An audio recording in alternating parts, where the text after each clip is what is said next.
There are several topics which we are focusing on. One is quality infrastructure is one of them. Second one is promotion of SME. And third one is how fintech will affect our society. Lastly, aging population and social welfare systems. So first I would like to start from infrastructure investment. In many Asian countries require huge infrastructure. When I came to Mumbai, huge traffic jam. I think public transport is definitely needed. However, public-private partnerships in the past was not so easy because rate of return from infrastructure investments were very low. They relied mainly on user charges. Then electricity, power.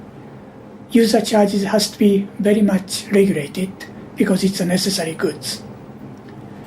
In this T20 and G20 in Japan, we are focusing on how to increase the rate of return, and our definition of high quality infrastructure is not necessarily physical quality, but also how much it will affect to the economic development in the region, and income disparities in the region, and gender participation in labor market.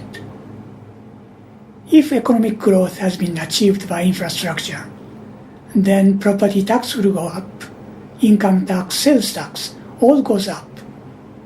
In the past, all those tax revenue went to the government.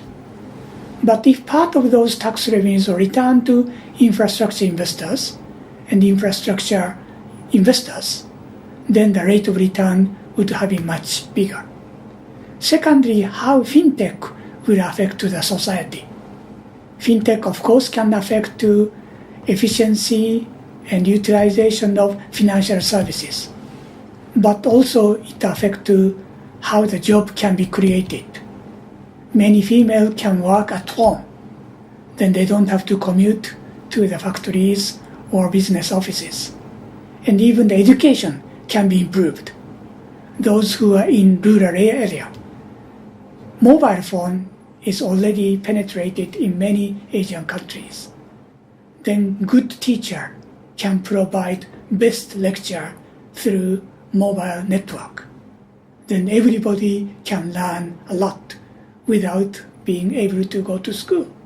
So I think it will enhance income disparity, equal opportunity for education, female participation in labor market. So second topic, we are focusing on how fintech will affect the society. But at the same time, fintech has a dark side. Their hackers can steal the data and they can destroy the data. It seems to be international organization will be required to detect and monitor and also catch those illegal activities. Otherwise, development of internet, at the same time, activities from outside internationally will be affected. Third topic is small and medium-sized enterprises, SME. SMEs are engine of growth in many Asian countries. However, they are very difficult to borrow money from banks because SMEs are fragile. And furthermore, startup businesses are difficult to raise their money. So fintech and big data analysis can provide credit rating of SMEs. Transactions account can be accumulated. Then we can know the connectivity of one small business to another. And that trace of transactions can provide big data set for the banks and other agencies. Startup businesses do not have any data. Then accumulation of big data is impossible. Hometown crowdfunding has been started about 20 years ago in Japan and expanded to Peru and Vietnam and Cambodia. The method is it's a mutual trust with the community. People in the community provide small amount of money for innovators, startup businesses. 200 people, 300 people contribute small amount of money. And that will create are big innovation in the society. Last one is demography and aging population, and also the foreign overseas workers. Aging population is headed by Japan, next to Korea, China, but it will be followed by Vietnam and Thailand. Then pension system is very important for developing countries. And insurance system by self-protection is very important. So I think that the aging society, however, it will also affect to many growing nations. So those are the main topics what we are dealing with.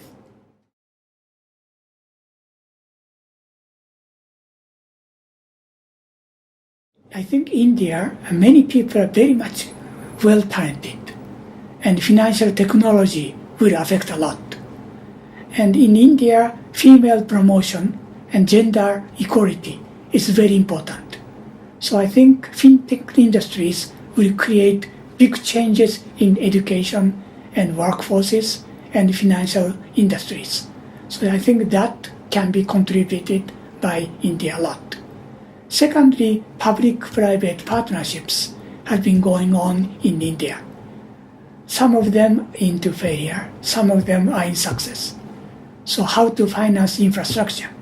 Many large cities in India is suffered by traffic jam. So I think we should work together to provide good finance for infrastructure investment. And thirdly, SME, small and medium-sized enterprises. Again, India has huge number of SMEs. They are difficult to borrow money from banks. There are many innovators who want to start their own business. But even if they go to bank, they are not able to borrow. Same thing happened in Japan 30, 40 years ago. Many people know Honda. Honda produces very good automobile. Now Honda went into small airplane. Mr. Honda started only 2 people his business. He went to the local bank and he was denied to lend money. So there are many small businesses who had potential to grow. Then community trust, hometown crowdfunding, and other sources of finance will be definitely needed to promote SMEs in India. So I think India can contribute a lot about SME industries. And lastly, pension system and insurance are less developed in India. Facing with growing society, how to promote self-protection of aging society. Insurance is another good merits. It's a long-term investment, long-term savings. Bank deposits are relatively short, 2 years, 5 years. But insurance will create very long-term institutional investment that can also support infrastructure. So we want to receive lots of knowledge and experiences from India in these topics.